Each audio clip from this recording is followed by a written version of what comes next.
오늘은 신령한 노래, 이런 제목으로 함께 말씀을 나누고자 합니다. 오늘은 찬양대 헌신 예배를 드리는 날입니다. 해마다 연초가 되면 찬양대원들의 수를 확보하고 또 찬양대원을 정비하고 하면 한 3월쯤 돼서 안정된 찬양대가 되게 됩니다. 그래서 3월 두 번째 주일 찬양대 헌신 예배를 드리게 됩니다. 여러분, 설교는 누구에게 하는 것입니까? 하나님께 합니까? 사람들에게 합니까? 사람들에게 하는 것이 설교예요. 기도는 누구에게 하는 거죠? 목사에게 하는 겁니까? 사람들에게 하는 겁니까? 하나님께 하는 거죠. 설교는 사람에게 하고 기도는 하나님께 하는 것입니다. 그러면 찬송은 누구에게 하는 겁니까? 하나님께도 하고 사람에게도 하는 일이에요. 일거양득의 효과를 가져오는 일입니다. 찬양은 먼저 하나님을 높이는 일이니까 하나님께 하는 행위입니다. 하나님의 은혜를 감사해서 드리는 노래가 찬송이죠. 그런데 이 찬송은 하나님께만 드려지는 것이 아니에요. 여기 찬양대원들이 찬송을 부르시면 여기 있는 성도들이 은혜를 받습니다. 마음이 열리고 하나님의 복을 받아요. 그리고 여기 찬양대 찬양 부르시는 분들 마음속에 축복의 열매가 열립니다. 그러니까 일거이득이라고 할 수 있고 일거삼득이라고 할 수 있어요. 찬양은 하나님께 드리고 여기는 회중들이 듣고 은혜를 받고 또 여기 계신 찬양대 대원들 자신이 은혜를 받는 그런 역사를 이루게 되는 것이죠. 찬양이 이처럼 중요하기 때문에 구약 시대에는 특별히 찬송 부르는 찬양대를 귀중하게 여기가지고 이 성전에 아삭과 여두둔과 헤만이라는 그런 지휘자를 두어가지고 그 지휘자 밑에 100명, 200명, 더 나아가서는 500명 찬양대원이 있어가지고 이 사람들은 직장생활을 하지 않았어요. 아예 성전에 머물러 있고 교회에서 모든 생활을 책임지면서 일주일 내내 그 찬송만 준비하도록 그렇게 했던 것을 성경을 통해 볼 수가 있습니다. 찬송은 하나님과 사람을 감동시키는 신령한 노래인 것이죠. 인간을 창조하신 목적이 하나님을 위하여 지으셨다. 하나님을 찬송하기 위하여 지으셨다고 말씀을 하고 있는데, 이 찬송의 직분을 맡은 우리 찬양대원들 어떤 자세로 찬양대 봉사해야 될까요? 첫째로 생명현상으로 찬송해야 합니다. 따라하세요. 생명현상으로 찬송하라. 구원받은 사람은 하나님의 생명을 이 영혼 속에 얻게 됩니다. 그 생명의 현상으로 찬양대 봉사를 해야 합니다. 찬양대원뿐 아니라 주방봉사, 속회봉사, 선교회 봉사, 주일학교 교사 봉사, 운전자 봉사, 교회에서 행하는 모든 봉사는 다 예수 생명이 내 안에 있어서 그 생명이 드러나주는 현상으로 주님을 위해서 봉사해야 한다는 것입니다. 생명현상이란 말씀의 의미를 여러분이 생소하게 느껴질 것입니다. 그러면 우리가 다른 편으로 구원에 대해서 생각해 보겠습니다. 구원은 무엇입니까? 먹을 것이 없어 굶주린 사람에게 한 끼의 식사를 해결해 줬어요. 그러면 그 사람에게 그것이 구원이 될 수가 있습니다. 병든 사람을 치료해 주었어요. 그것이 육적인 구원이 될 수가 있습니다. 추운 겨울에 버스를 기다리며 벌벌 떨고 있는데 어떤 친절한 분이 자가용을 몰고 가다가 태워줘서 목적지까지 편안히 가게 됐어요. 그것도 구원의 내용에 들어갑니다. 성경은 이 모든 내용을 다 구원이라 표현하지만 성경이 말하고 있는 가장 본질적이고 근본적인 구원은 죄에서 건진받는 것입니다. 인간은 나면서부터 죄인이요, 죄 가운데 살다가 죄 가운데 죽고 마지막에는 지옥 심판에 떨어진다는 거죠. 무슨 여러분이 인간이 흉한 죄를 졌기 때문에 죄인이 아니에요. 나면서부터 죄인의 상태로 태어납니다. 왜? 죄를 범한 아담의 후손으로 대대로 이어서 살아왔기 때문에 우리 인간은 내가 죄를 지어서 죄인이 아니라 하나님을 잃어버린 죄인으로 세상에 태어난다고 성경은 말씀하고 있습니다. 그래서 이 죄를 어떻게 사하느냐? 사람들은 착하게 살면 선을 행하면 구원받겠거니 이렇게 생각하지만 성경은 그런 방법으로 구원받을 수 없다, 불가능하다고 말씀하고 있어요. 오직 예수 그리스도를 믿는 믿음을 통해서만 죄사함을 얻는다고 말씀하고 있습니다. 그래서 예수 믿음으로 죄사함 받은 사람, 그 사람이 성경이 말하는 영혼이 구원받았다, 구원받은 사람에 해당되는 그런 사람이 되는 것이죠. 그래서 우리의 구원을 받은 사람은 그 영혼 속에 하나님의 생명이 들어와 있어요. 사람들은 자기가 착하게 살면 구원받겠다 이런 생각을 가지고 이것을 자기의라고 말합니다. 로마서 10장 3절에 하나님의 의를 모르고 자기 의를 세우려고 힘써 하나님의 의를 복종치 아니하였다고 말씀하고 있어요. 자기의 의, 내가 삶의 규정을 정해 이렇게 살면 나는 괜찮게 사는 사람이야, 이렇게 기준을 정하고 그렇게 살아가고 있어요. 세상의 모든 사람들이 나름대로의 규정을 가지고 살고 있습니다. 그것이 바로 자기의입니다. 그 계획대로 잘 살면 나는 옳은 사람이 되고 하나님 앞에 진실한 사람이고 마침내 천당 가는 사람 된다, 이런 생각을 가지고 있습니다. 그런데 성경은 자기의로는 하나님 앞에 죄인으로 드러날 수밖에 없다는 거예요. 하나님 앞에 서면 자기의로 옳게 살았다고 하는 사람도 모든 죄가 더 드러나서 지옥에 떨어지게 된다는 거죠. 둘째로 율법의 의가 있다고 그랬어요. 빌립보 3장 6절에 바울 사도는 내가 열심으로는 교회를 핍박하고 율법의 의로는 흠이 없는 자라. 바울 사도가 율법 선생이었고 그리고 율법을 100% 다 완벽하게 지켰다는 거예요.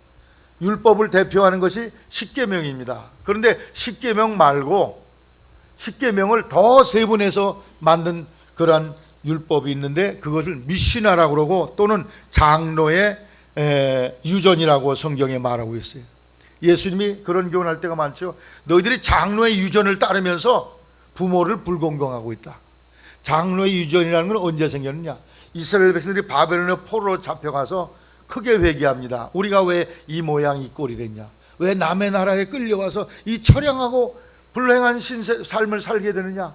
생각해 보니까 하나님의 계명을 불순종했어. 그래서 저들이 그 회개하면서 십계명을 613가지 조항으로 확장을 합니다. 안식일을 거룩하게 지내라. 안식일 규례가 한마디로 되어 있지만 안식일에는 1km 이상 가면 그건 안식일을 범하는 것이고 그 이내는 괜찮다. 안식일에 짐을 한 관 이상 들면 율법을 범하는 것이 한 관 이내는 괜찮다. 아주 세부적으로 그것을 만드는데 하지 말아라 하는 조항이 365조항이 있어요. 왜 그러냐? 1년 365일 하지 마라 하지 마라 하지 마라, 그걸 경고를 하기 위해서. 다음에 해라 하라는 조항이 248개가 있는데 이 248개는 사람 몸 안에 있는 그런 여러 가지 지체들의 수와 똑같다는 거예요. 그래서 365조항에 하지 말라 소극적인 명령과 248개의 적극적인 명령 해라 하는 그 내용이 합해서 613가지의 계명인데 그것을 바울 사도는 완전히 내가 행했다는 거예요. 어릴 때부터 다 했다는 거예요.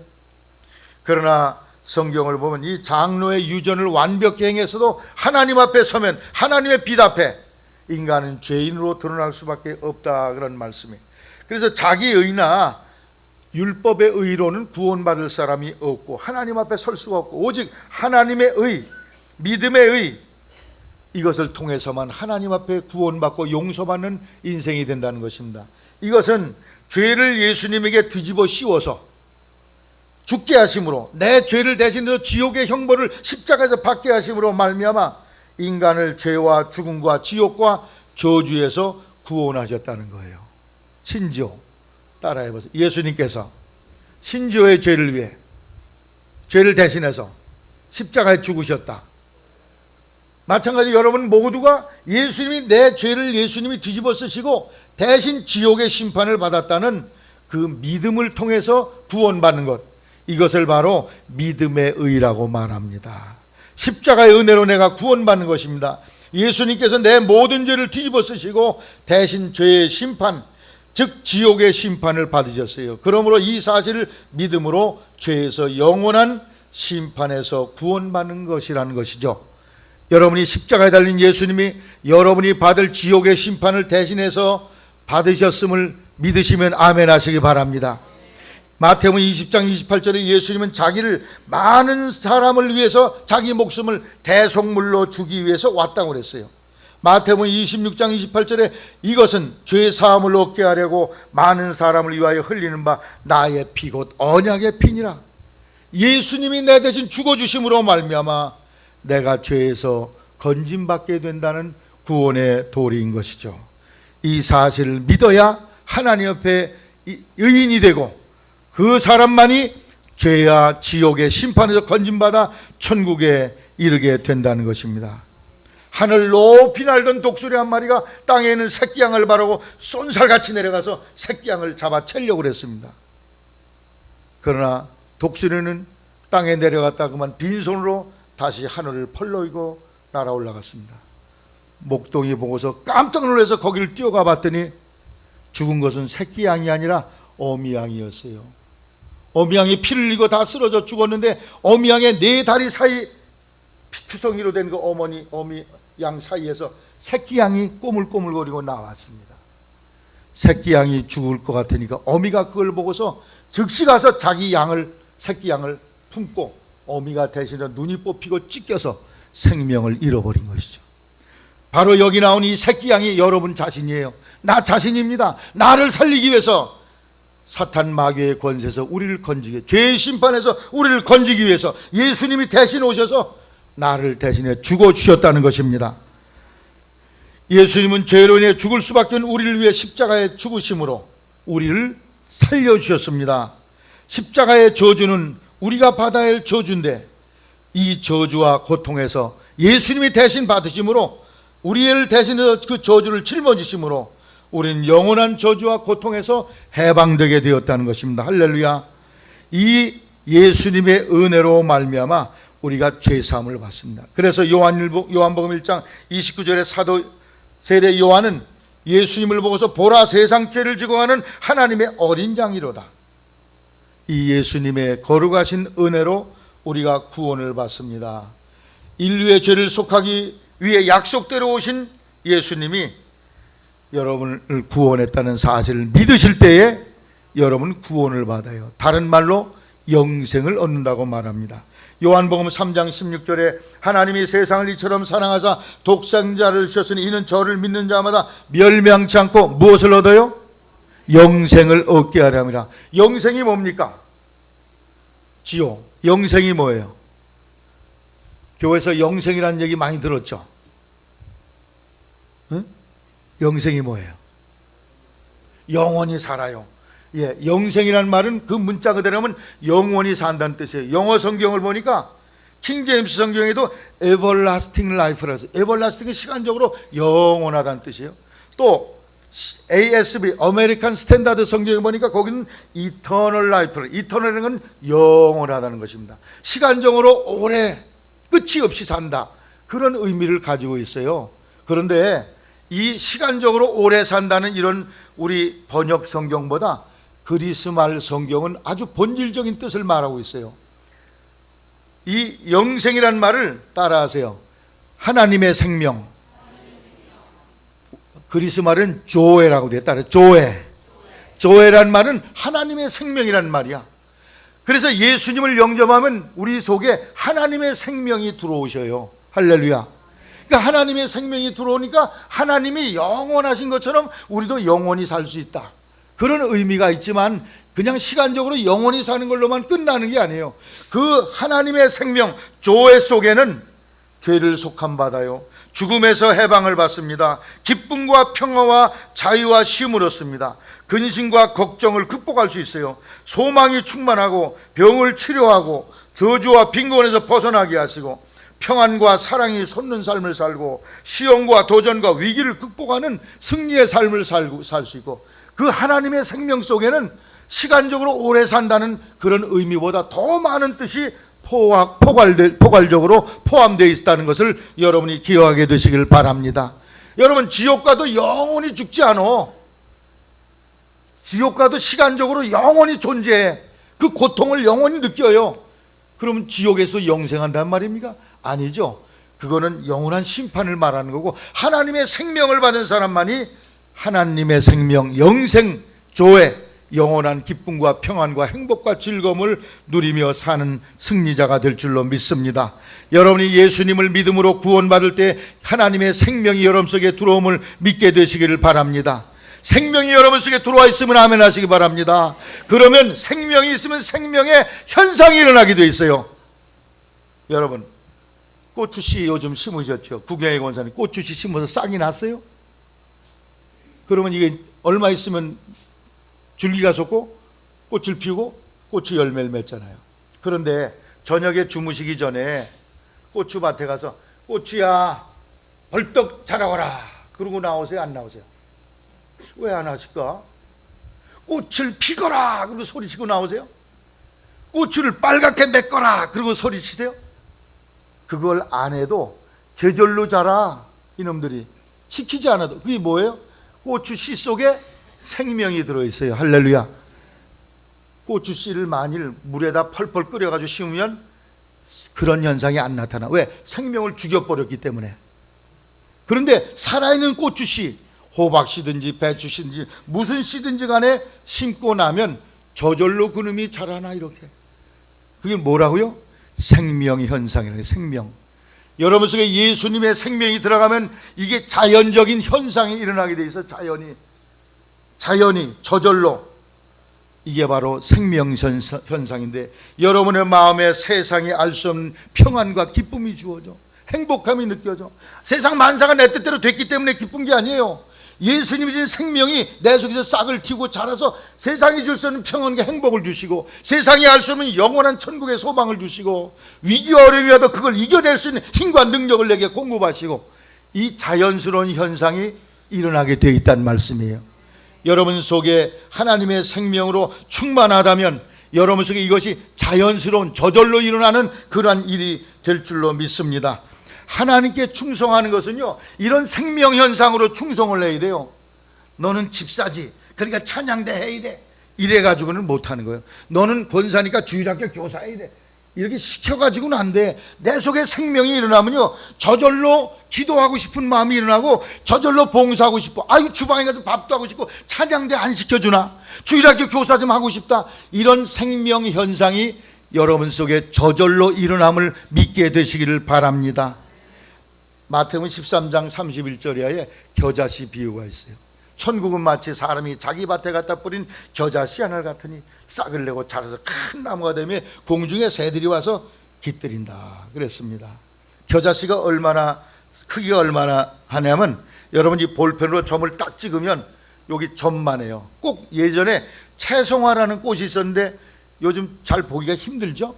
채송화 씨보다 더 작은 게 겨자씨야. 그런데 이것이 심겨지면 큰 5, 6m 되는 나무가 돼가지고 거기에 여름이 되면 십자가 모양의 십자화 꽃이 피어요. 그러면 새들이 와서 그 열매를 따먹어. 그 이파리는 양들이 와서 먹거리로 삼아요. 사람들은 피곤하면 그 나무를 쉬게 됩니다. 얼마나 작은데, 볼펜으로 찍은 거면 작은 거지만 그 속에 뭐가 있을까요? 겨자씨는 작지만 그 속에 생명이 있어요. 여러분 속에 예수 생명이 들어와 있으면 이런 생명의 역사가 일어날 줄로 믿으시기를 바랍니다. 하나님의 생명이 일어나서 자동적으로 자연스럽게 누가 시켜서, 누가 명령해서 되는 게 아니야. 내가 스스로 찾아서 뭘 해야 될까가 저절로 일어나게 된다는 거예요. 찬양대원들이 바로 그런 봉사가 있기를 바랍니다. 당신 집사니까 찬양대 해야 돼, 이렇게 명령해서 해서는 안 돼. 여러분 속에 스스로 우러나오는 마음으로 주님을 향한 이런 섬김과 충성을 드리게 되시기를 바랍니다. 구원의 확신이 있습니까? 예수의 이름으로 내가 죄사함 받고 천국 백성 됐다는 확신이 여러분 속에 있습니까? 내가 구원받은 것이 확실합니까? 내 속에 생명이 있습니까? 이것이 확실하게 되어야 합니다. 찬양대원이 되어서 찬양을 부를 때 아무나 부를 수 있는 것이 아니에요. 구원받아 하나님의 생명 영생을 얻어 그 은혜와 천상의 복을 받은 성도가 그 생명의 현상으로 자연히 감사와 찬양과 기도와 간구를 노래에 담아서 하나님께 드리게 되는 것이죠. 그래서 구원의 은혜에 감사하는 그 자연스러운 생명 역사가 우리 속에 나타나져야 될 줄로 믿습니다.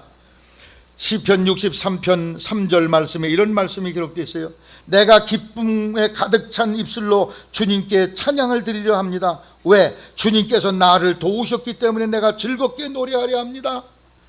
주님께서 뭘로 날 도우셨다고? 예수님의 피로 나를 죄와 지옥과 마귀와 죽음의 권세에서 건져주셨다. 이것이 너무 놀라운 주님의 도우심이에요. 이것이 여러분 속에 확실하게 새겨지기를 주님의 이름으로 부탁을 드립니다. 예수님 믿고 죄사함 받고 내가 천국의 시민권자가 됐어요. 빌립보 3장 20절에 오직 우리의 시민권 하늘에 있는 것이라. 장차 하늘에 있는 하늘의 시민권자인 우리를 하나님이 이 낮은 몸을 변화시켜서 예수님의 부활의 영광스러운 몸과 같이 우리를 변화시켜 주실 것이다. 할렐루야. 미국 시민권 따려고 많은 사람이 애를 써요. 저도 캐나다 시민권 딸 턱걸이 하다가 왔습니다. 그 좋은 나라 시민권자가 되면 은퇴한 뒤에도 그 나라가 다 먹여 살리고 별별 혜택을 다 줘요. 그러니까 좋은 나라 시민권자가 되려고 그러는데 우리 성도들은 천국의 시민권자가 된 줄로 믿으시길 바랍니다. 누구 덕분으로? 예수님의 은혜로, 100% 예수님의 은혜로 천국 시민권자가 되었음을 믿으시기를 바랍니다. 미국 시민권자가 되어도 천국 시민권자가 되지 않으면 그 사람은 영원히 지옥에 떨어지고 맙니다. 오늘 우리가 예수님의 은혜로 말미암아 영생을 얻고 이 생명을 얻었으니 이 생명 현상이 찬양대원 속에 가득 나타나기를 바랍니다. 여러 성도 속에 충만하기를 바랍니다. 불신자들은 이런 생명 현상이 없어요. 그러니까 불신자들 찬송 부르라고 하면 불러요, 안 불러요? 못 불러. 장례식에 가서도 못 불러. 그냥 구경만 하고 있어. 이것은 예수 생명을 가진 사람만이 그 속에서 생명 현상이 나서 찬송을 부르게 돼 있는 것입니다. 사랑하는 성도 여러분, 여러분 마음속에 이 생명 현상이 충만해서 정말 이 감사와 감격으로 하나님을 찬양하는 그런 성도의 자리에 이르기를 주님의 이름으로 당부를 드립니다. 내가 진정으로 예수 그리스도의 은혜로 구원의 확신을 가졌는지 나 자신을 진단해 보기를 바랍니다. 내 스스로 어떤 상태인지를 진단해 보셔야 돼. 내게 질문해 보세요. 내 속에 이 생명이 있습니까? 아니면 남들이 하라고 그러니까 찬양대 그냥 울며 겨자 먹기로 앉아 있는 겁니까? 아니면 총무님이 하자고 그래서 앉아 있습니까? 어떻게 앉았든지 간에 중요한 것은 여러분 속에 예수 생명이 있어야 된다는 것입니다. 예수 생명이 있으면 자연히 이게 자연적으로 노래를 부르게 돼 있어. 자연적으로 하나님을 높이게 돼 있어요. 할렐루야. 그런 찬송을 부를 때 하나님이 받으시고 여기 있는 성도들이 은혜 받고 찬양대원으로 봉사하는 섬기는 여러분도 은혜가 기쁨이 충만해. 야, 내 오늘 찬양대원 너무 잘했다. 이 사명 너무 귀하다. 여러분 스스로를 발견하고 예수 생명으로 충만한 그런 성도가 되기를 주의 이름으로 당부를 드립니다. 그래서 예수님의 생명이 내게 찬송을 하게 만들어, 견딜 수 없이 만들어. 그런 찬양대원, 그런 집사님, 그런 주일학 교사, 그런 속장님, 그러한 봉사자들 되기를 주님의 이름으로 당부를 드립니다. 두 번째로 믿음의 고백으로 찬송해야 돼요. 따라서 믿음의 고백으로. 여러분이 찬송할 때 이 찬송이 신앙의 고백이 되기를 바랍니다. 그 찬송의 가사와 곡이 나의 믿음의 고백이 되어야 돼. 여러분 찬양대원들이 다음 주 할 거 미리 준비하시죠. 미리 여기 문자로도 이렇게 막 날라오더라고. 한 주일 내내 이 찬송을 부르면서 기도하시기 바랍니다. 그래서 이 찬송 가사와 멜로디 속에 내 신앙이 여기 들어가야 돼. 이 가사와 내가 하나가 돼서 여러분이 찬송을 부르도록 한 주일 동안 준비를 잘 하시기를 바랍니다. 그래서 받은 은혜와 사랑을 느낌으로 찬송해야 돼요. 구약에는 해만과 아삭과 여두둔을 비롯한 찬양대원들이 100명, 200명, 많을 때는 500명까지 됐다고 그래요. 그 사람들이 성전에 머물면서 계속 기도하면서 그 성일의 찬양을 위해서 준비를 했다는 거예요. 아주 거기에 몰두했다고 그래요. 성경에는 에베소 5장 19절에 시와 찬미와 신령한 노래들로 서로 화답하며 너희의 마음으로 주께 노래하며, 마음으로 노래하래. 노래를 뭘로 해요? 목소리로 노래를 했는데 마음으로 노래를 하래요. 세번역 성경에 보니까 가슴으로 주님께 노래하며 찬송하라, 가슴으로 찬송을 하래요. 또 공동번역에 보니까 진정한 마음으로 노래를 불러 주님을 찬양하라 그랬어요. 그러니까 이 말씀 뭘 말하느냐? 내 목에서 노래소리가 나오는 게 아니라 내 믿음의 고백으로 찬송이 되어야 전되는 거예요. 찬송은 목소리로 불렀는데 내가 그 찬송에 감동이 되질 않고 은혜가 되질 않고 동의가 되질 않아. 그러면 여기 찬송 부른 사람 마음이 공허해져. 아, 이거 뭐 그냥 헛소리 꽹가리 치다 가네, 이런 마음 안 든다는 거예요. 그러니까 여러분이 그 찬송 속에 몰입이 돼야 돼. 그 찬송이 내 찬송이 돼야 된다는 말씀이. 그래서 가슴으로 노래를 부르는 찬송이 될 때 그것이 정말 하나님이 원하시는 찬송이라는 말씀이에요. 지난주일 찬양대 원들이 부르신 그 찬송이 이러한 가사, 주님이여 이 손을 꼭 잡고 가셔서 반주자 앞에 나와보세요. 미국의 시카고에 살고 있는 한 찬양 인도자 한 분이 어느 찬양 집회 부흥회에 가서 찬양 인도를 하게 됐습니다. 아, 찬양 인도를 한참 하고 있는데 전보가 왔어요. 시카고에 살고 있는 당신 아내가 지금 죽을 병이 걸렸습니다. 죽으려고 그럽니다. 빨리 오세요. 이 찬양 인도로 초청을 받아간 사람이 마음이 걱정이 돼요. 아니, 찬양하러 왔는데 아내가 아프다고 낫게 하시겠지, 이왕 왔으니 끝까지 하고 가야 되겠다. 그리고 그 인도를 다 마치고 집에 갔습니다. 그랬더니 이미 아내는 세상을 떠났어요. 그 아내의 뱃속에는 아기가 있었는데 아기도 세상을 떠났어요. 너무나 가슴이 아팠습니다. 하나님, 내가 주님을 위해서 이렇게 충성했는데 왜 내 아내가 죽어야 됩니까? 왜 내가 이 고통을 받아야 됩니까? 탄식을 했어요. 너무 괴로워요. 그리고 내 아기는 내 얼굴도 보지 못하고 세상을 떴는데 어찌 하나님을 믿는 사람에게 이런 일이 있을 수 있습니까? 울며 불며 탄식을 했어요. 도리어 신앙도 점점 무너져 갔습니다. 나중에 이 사람이 고민하다가 정신병원까지 입원했는데 거기서도 치료가 되질 않아. 이 사람의 이러한 안타까운 소식을 듣고 학교 교사하던 친구가 이 고통하는 형제를 자기 학교로 데려왔어요. 그리고 위로합니다. 하나님의 말씀으로, 하나님의 은혜로 당신 아내는 이미 하늘나라에 먼저 이사간 것뿐이야. 당신 아기도 하늘나라에 먼저 어머니와도 이사갔어. 우리가 다시 가서 아무리 위로를 해도 하나님 어찌해서 이러한 고통을 내게 주십니까? 내가 무슨 죄를 졌기 때문에 이런 고통을 주십니까? 며칠을 실갱이를 하는 거예요. 어느 날 눈이 펄펄 내리는데 마당에 어떤 사람이 글을 썼는데 그 글이 바로 주님이여 이 손을 꼭 잡고 가소서 약하고 피곤한 이 몸을. 그 글을 보는 순간 이 울부짖던 이 찬양 지휘자가, 인도자가 거기서 영감을 받아서 거긴 올겐으로 찬송을 만들었어요. 그게 바로 지난주에 불렀던 그 찬송입니다. 그런 의미를 새기고서 부르셨습니까? 아니죠. 한번 불러보겠습니다. 맞춰서 고요하게 부르시겠습니다. 여기만 보여주세요.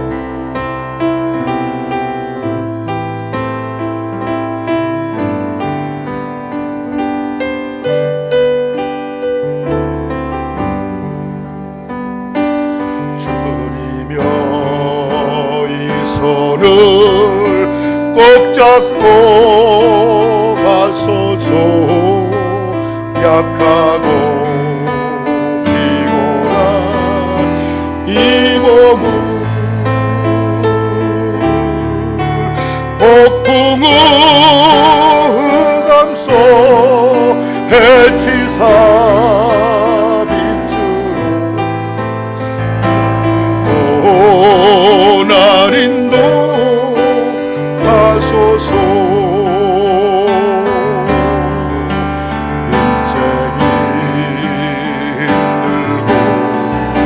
고라니 격주에 날 놓아줘소서 외치는 이 소리 이웃 세상 고난인도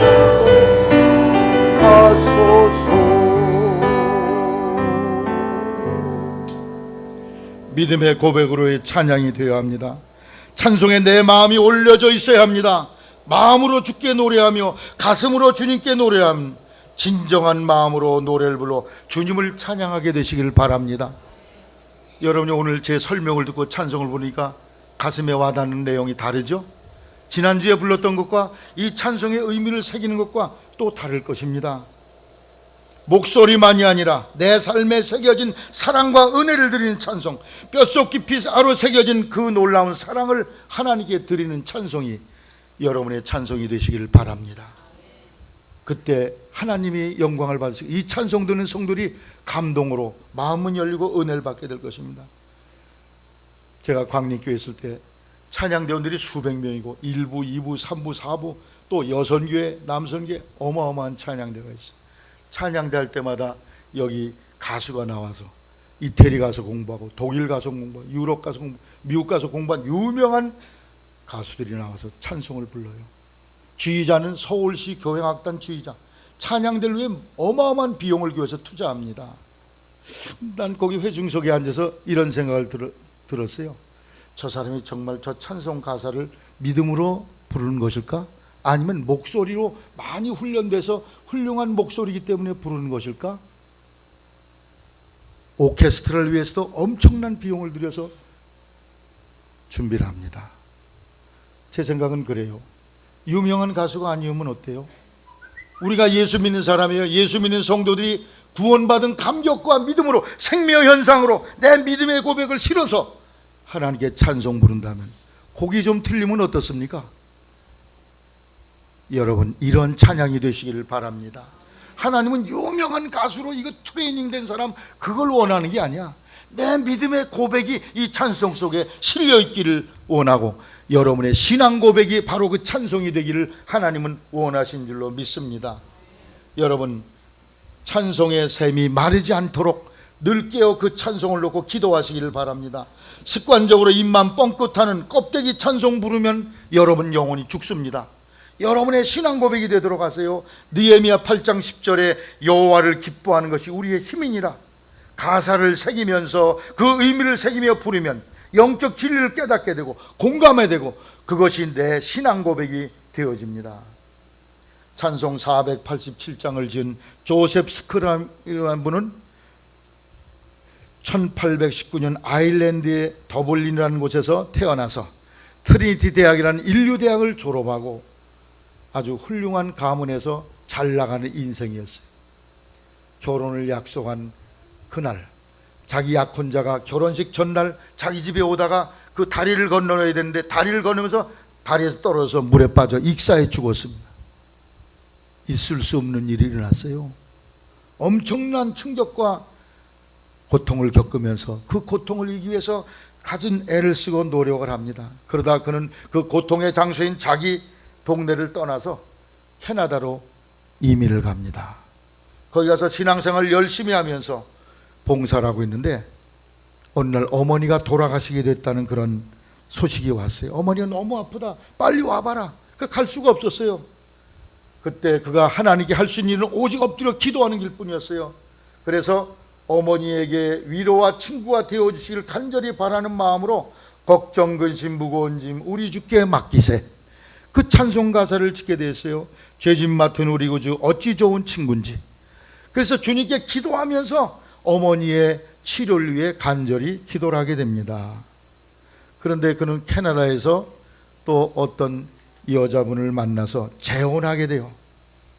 그런데 그때 그분이 예수 믿고 세례를 받았는데 그 당시에는 침례를 시켰나 봐요. 물에 풍덩 담갔다가 끄집어내는데 그때가 날이 추운 계절이라 침례를 받고 나온 그 아내가 감기가 걸려가지고 마침내 폐렴이 걸려서 세상을 떠나게 두 번이나 상처를 하게 된 것입니다. 엄청난 아픔과 괴로움 속에 고통을 당하게 되죠.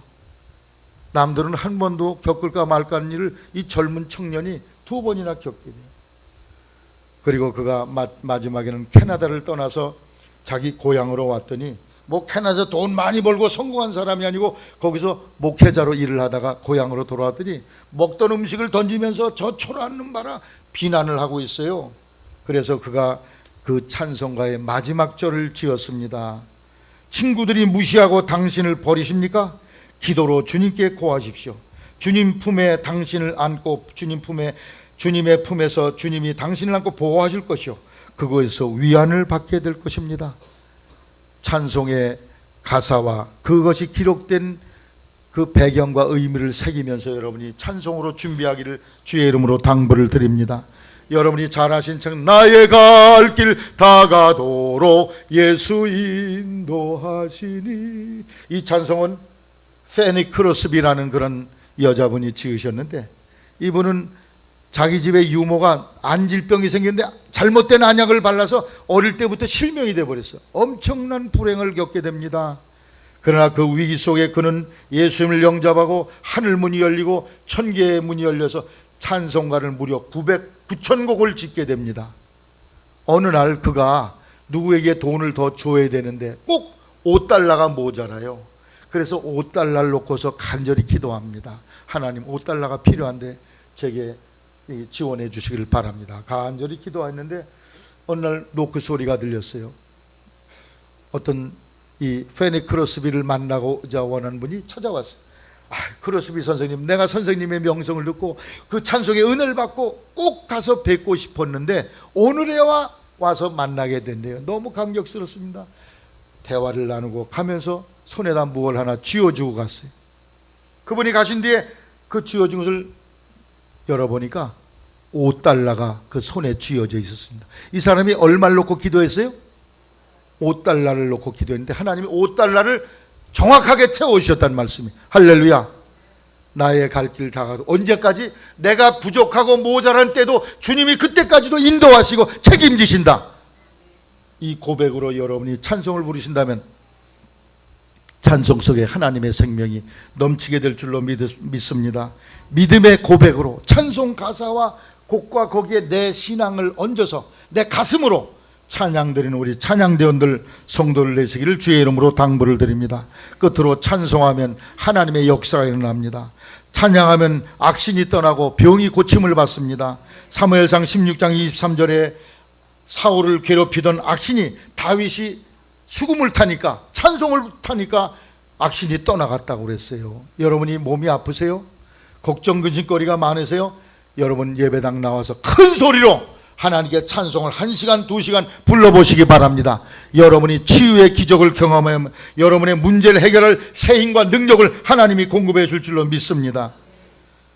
어떤 분이 농촌에서 이렇게 선행리 같은 시골에서 열심히 전도하면서 그 주일학교를 부흥시키고 중고등학생들을 부흥시켰어요. 그래서 성탄절이 돼가지고 새벽송을 하기로 했습니다. 그래서 새벽송 가서 기쁘다 구주 오셨네, 각 가정마다 부르는데 무당집 앞에 가서도 이 찬송을 불렀어요. 기쁘다 구주 오셨네. 갑자기 하면서 우당탕 소리가 났어요. 그러니 잠시 어떤 아주머니 나오더니 우리 집 망했다 소리를 질러요. 그래서 아니 왜 망했습니까? 너희들이 기쁘다 구주 오셨네 부를 때 여기 춤추던 무당 둘이 쓰러졌어. 할렐루야. 여러분 찬송하면 악신이 떠남을 믿으시기 바랍니다. 귀신이 물러가. 여러분 찬양하면 치유의 역사가 나타나고 귀신이 물러가 인생의 문제가 해결되어 여러분 인생의 옥문이 열려집니다. 바울과 신라가 옥에 갇혔으나 찬양할 때 옥문이 열려지고 수갑이 풀어지고 그 찬송을 듣는 다른 사람의 수갑도 다 풀어졌다고 그랬어요. 여러분 인생의 옥에 갇히는 위기와 어려움이 있습니까? 그때 낙심하고 하나님 원망하고 하나님 향해서 도전을 하고 대적하고 각을 세우지 마세요. 도리어 하나님 앞에 주신 은혜를 감사하시기 바랍니다. 찬송하시기 바랍니다. 그러면요 여러분의 막힌 문이 열려져 여러분을 얽매여서 꼼짝 못하게 하던 것이 풀어지는 역사가 일어날 줄로 믿습니다. 여러분의 찬송을 듣던 가족들이 위로를 받고 그 사람들 근심 걱정해서 노연함을 받게 됨을 성경이 교훈하고 있습니다. 또 찬송하면 성령이 강림합니다. 시편 22편 3절에 이스라엘의 찬송 중에 거하시는 주여 주는 거룩하시나이다. 찬송하면 하나님의 영이 여러분이 임하세요. 할렐루야. 우리 주일날 11시 예배 전에 15분 동안 찬양으로 준비를 합니다. 이 찬송이 대단히 중요한 거예요. 이 준비 찬송하는 중에 하나님의 영이 이미 여러분의 마음을 만지고 계신 거예요. 할렐루야. 그래서 여러분이 10시 45분까지 어디서 찬송에 동참하게 되시기를 바랍니다. 열왕기하 3장 1절 이하에 보면 유다왕 여호사밧 18년에 아합왕의 아들 여호람이 그 아버지 아합의 뒤를 이어서 왕이 됐어요.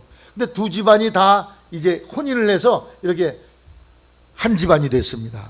여호람이 모압 왕이 그동안에 조공을 많이 바쳤다는 거예요. 해마다 양과 또 양의 새끼와 양의 가죽 수만 벌씩을 가져왔는데 아버지가 죽은 뒤에 안 가져온다니. 그러니 우리 둘이 힘을 합쳐서 저 모압 왕을 좀 혼냅시다. 그래요 우리가 다 집안이 됐으니 같이 갑시다. 가다 보니까 물이 다 떨어져서 물 나는 샘도 없고 군인들이 다 목이 말라 죽을 것 같고 말들이 먹을 물이 없어 다 쓰러지려고 그래요. 그래서 여호사밧 임금이 여기에 선지자가 안 계십니까? 우리가 선지자를 찾아가서 도움을 구해야 되겠습니다. 그래서 드디어 엘리사를 찾아갑니다. 엘리사를 찾아갔더니 엘리사가 보러 화를 내 여호람 왕을 보고 당신의 아버지 아합 때문에 이 나라가 신앙의 쑥대밭이 됐어. 당신을 보고 내가 기도하지 않겠습니다. 그러나 이 믿음의 임금 여호사밧을 봐서 내가 기도하겠습니다. 그러니 따라하세요. 검은 고 타는 자를 데려오시오. 검은 고 타는 자를 데려와서 찬송을 하라는 거예요.